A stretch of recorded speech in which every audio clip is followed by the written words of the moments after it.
તમારો પરિચય આપજો, શું નામ છે તમારું? વસંતજીભાઈ દીવાનજીભાઈ ગામિત. વસંતજીભાઈ જીવનજીભાઈ ગામિત. દીવાનજીભાઈ ગામિત. ગામ કયું? મહોડી. મહુડી. એટલે તાલુકો સોનગઢ. સોનગઢ અને જિલ્લો તાપી. હા, હવે તમારું નામ? તારાબેન વસંતજીભાઈ ગામિત, ગામ મહુડી, તાલુકો સોનગઢ, જિલ્લો બરાબર. તાપી. તમે બંને પતિ પત્ની? હા. હા, તો પશુપાલનનો વ્યવસાય જોડે તમે કેટલા વર્ષથી સંકળાયેલા છો? છોકરાઓ નાના નાના હતા ત્યારના. એટલે અંદાજે કેટલા વર્ષ થયા? 30 વર્ષ, 35 વર્ષ, 40 વર્ષ? અને આટલા નહીં થયા તો એ 25 વર્ષ ખરા? હા, આટલાથી ગયા. મતલબ 25 વર્ષથી તમે પશુપાલન જોડે સંકળાયેલા છો. તો અત્યારે હાલમાં તમારે ત્યાં કેટલા જાનવરો છે? નાના ને મોટા 10 છે. 10 છે. એમાં ગાય કેટલી અને ભેંસ કેટલી? 5 ગાય છે ને 5 ભેંસો.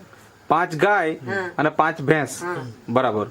હવે તમે 25 વર્ષથી પશુપાલનનો વ્યવસાય કરો છો અને 25 વર્ષ દરમિયાન તમે મતલબ અલગ અલગ જાનવરોને પાડેલા છે, તો એ જાનવરોને કોઈ સમસ્યા આવતી ખરી? અને આવતી તો શું આવતી એ થોડીક વાત કરો. શું પ્રોબ્લેમ આવતો જાનવરને, અને જો પ્રોબ્લેમ હતો તો કયા જાનવરને હતો એ થોડીક વાત કરો. એ પેલો એ પગમાં એ આવે કે નહીં, હા, એ શું કે વાયરસ વાયરસ જેવો. હા, ગાયના પગ હાથે ગુમડા જેવા, હા, હા. શરીરે ફૂલ્લા જેવા, હા. એવા બી આવેલા. પણ અમારી ગાયને એક જ ગાયને પગ હાથે હતું, પછી એ પાવડર આપતા હતા તે હા. સાફ થઈ ગયું. મતલબ કે ગાયને ગુમડા, જે અત્યારે જે નવી બીમારી આવી હે ને, પહેલા આવી બીમારી નહીં હતી, તો એ બીમારી આવી ગઈ જેમાં ગુમડા થાય. બરાબર. એક જ ગાયને હતી, પણ એ તો સારી થઈ ગઈ. સારી થઈ ગઈ. બરાબર. બીજું તમે ભેંસની વાત કરતા હતા, ભેંસને શું તકલીફ હતી એ થોડીક વાત કરો. એ પગ હાથે પેલી ખોરખી ને આ જે અહીંયા નજીક જે અહીંયા આપણે અહીંયા સમક્ષ જોઈ શકીએ, આ જે ભેંસ છે એને તકલીફ હતી. હા. એને શું તકલીફ હતી? એ પેલા છે ને પગ હાથે નીચે હમ એ આવતો પેલા ખોરમુંડિયા તે. ખરમંદિયા કે ખરમન. હા, ખરમન. કે હા, એ ડોક્ટર ને ડેરી થી ડોક્ટર આવેલા તો પછી ઇન્જેક્શન આપેલું ત્યારથી હોય નહીં આવે એમ. હા, એ તો ખરું. બીજું તમે એમ કહેતા કે આ ભેંસનું કયું વેતર ચાલે? ત્રીજું ત્રીજું. ત્રીજું વેતર ચાલે. તો જ્યારે 2 વખત ગાય ગાભણ રહી અને ડિલિવરી થઈ તો ત્યારે શું સમસ્યા આવતી? કઈ આવતી કે કેવું? સમસ્યામાં તો એ જે મેલીની પડેલી એ જ સમસ્યા હતી. મેલી નહીં પડતી, હા, ને એના માટે શું કરવું પડતું હતું? એ ડોક્ટરને ડોક્ટરને જ બોલાવો. ડોક્ટરને બોલાવવા પડે. હા, ત્યારે જ. તો ત્યારે મેલી પડતી, હા, આવીને પાડી જાય. આવીને પાડી જાય. એક જ વાર. તો આ મતલબ ભેંસનું કયું વેતર કીધું તમે? ત્રીજું વેતર. તો ત્રીજું વેતરમાં પહેલી વેતરમાં બી એવું થયેલું કે બીજા વેતરમાં થયેલું? પહેલામાં નહીં થયેલું, બીજામાં. બીજા વેતરમાં એવું થયેલું. હા, બીજામાં. હા. પછી એના કારણે દૂધના ઉત્પાદનમાં કેટલો ફેરફાર થયો? ફેરફાર તો 2 લીટર 3 લીટર જેવો ફેરફાર થઈ થઈ ગયો. ગયા. હા, એટલે મેલી નહીં પડવાના કારણે જલ્દી તો દૂધ કેટલું આવતું એમાં ભેંસનું સવાર સાંજ 2 ટાઈમ મળીને? ત્યારે બીજા વેતરની વાત. સવારે 4 ને કઈક વાત 4:30 ને એમ 8 લીટર. 8 લીટર આવતું. બરાબર. અત્યારે આ જે ભેંસ છે એનું અત્યારે ત્રીજું વેતર છે.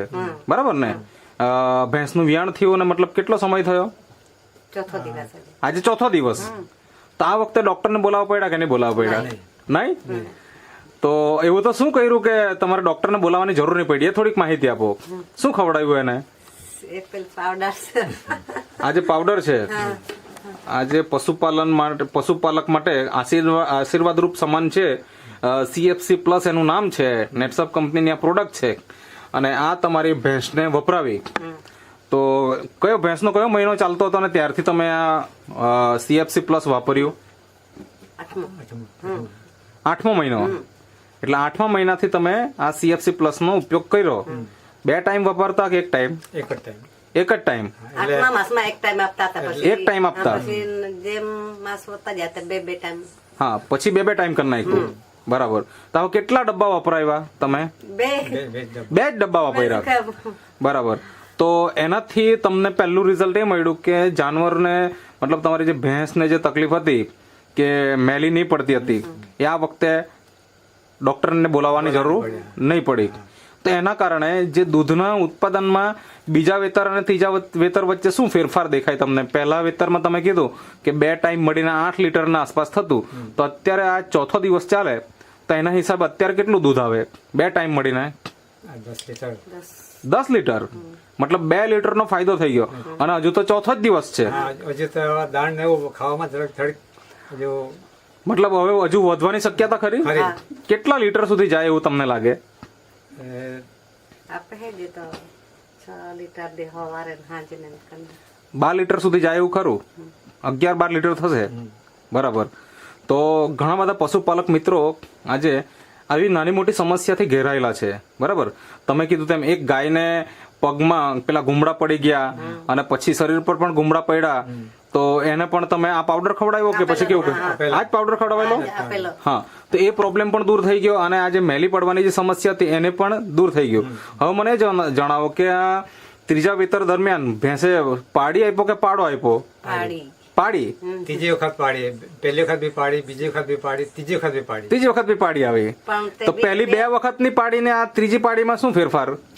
આ પાડીમાં વધારે ફેર દેખાય, હેલ્ધી વધારે છે આ પાડી. એવું એકદમ હેલ્ધી છે? હા. તો આપણે એ પણ જોઈએ કે કેટલી હેલ્ધી છે એ. તો પછી આપણે જોઈએ ને આપણે જણાવશું કે ખરેખર કેટલી હેલ્ધી છે. તો એ જોઈને તમને શું લાગે એમ? ખરેખર આ પાવડરનો હવે ઉપયોગ કરવો જોઈએ. 4 જ દિવસ થયા ને? હા, પાંચમો દિવસ. આ 5મો દિવસ. તો 5મો દિવસ એ મતલબ પાડીનો જન્મ થયો તો એ કેટલા મહિનાની લાગે અત્યારે? 2 મહિના જેવો 2 મહિનાની હોય એવું લાગે? એટલી ઊંચી કોઈ જોવા આવે ને હા. તો બે માસ તો થઈ હા, ગયા. એમ કે બહુ મોટી, એમ કે 2 મહિનાની જેવું દેખાય એમ. ઓહો. મતલબ કે જે હજી તો પાડીનો જન્મ થયો અને આ 5મો દિવસ છે અને દેખાય છે 2 મહિના જેટલી, તો આપણે એ જોઈએ કે કેટલી મોટી છે.